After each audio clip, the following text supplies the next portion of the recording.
Good Monday morning. Well, it's the week of Thanksgiving.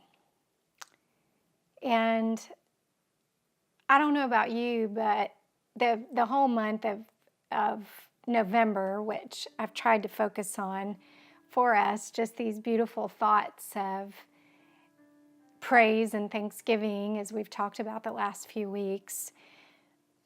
But one of the most beautiful moments of Thanksgiving to me is when the Ark of the Covenant finally was placed into the temple. I just got through over this past season studying 1st and 2nd Chronicles, and it's just so good. And King David was not able to build the temple, which was his greatest heart's desire, was to be able to build the place that the Lord's presence would reside.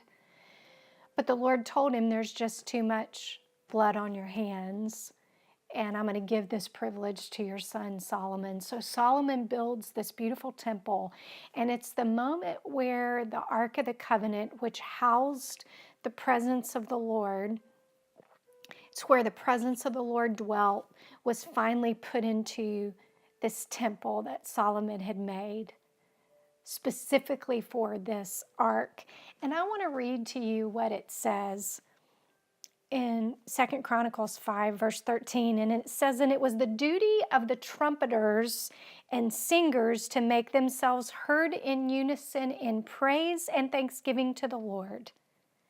And when the song was raised with trumpets and cymbals and other musical instruments in praise to the Lord," and this is what they sang, "for he is good, for his steadfast love endures forever."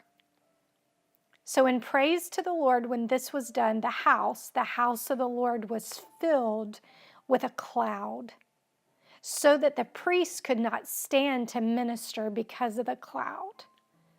For the glory of the Lord filled the house of God. For whatever reason, during the holidays, I find myself getting up before everybody and having that quiet time and that quiet place before the house gets hustling and bustling with the life of the holiday season. Well, we're about to get sucked in. Honey, I was in a store in August and they had Christmas decorations up, so most of us are already sucked in, but I try to resist until Thanksgiving. But as we enter this season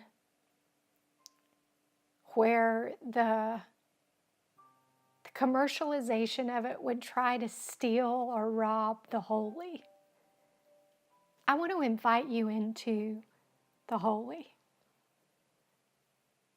Some of us haven't felt the presence of the Lord in a really long time. Some of you haven't been saturated or replenished or refilled with the presence of the Lord and the Holy Spirit in way too long. And I want to invite you in the beginning of this holiday season to find yourself a quiet place and to praise and offer thanksgiving to the Lord. And I want you to know that when you do, the presence of the Lord is going to fill that time with you. The Lord loves nothing more than to just be with you. Nothing. I don't know if you've ever studied your love language, but those quality of time people, they don't really even need you to talk. They just like you to be there. Do you know that the Lord loves to just sit with you? To just be with you, to just encounter you, to just enjoy you? I want to encourage you as you start this holiday season to spend some time this week in the quiet of the morning, in the quiet of the evening,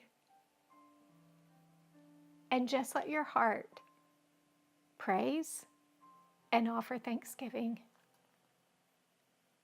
And I believe with all my heart that just like the presence of the Lord filled that temple where even the priests could not stand, that the Holy Spirit will fill your kitchen or your bedroom or your living room or your office or your car.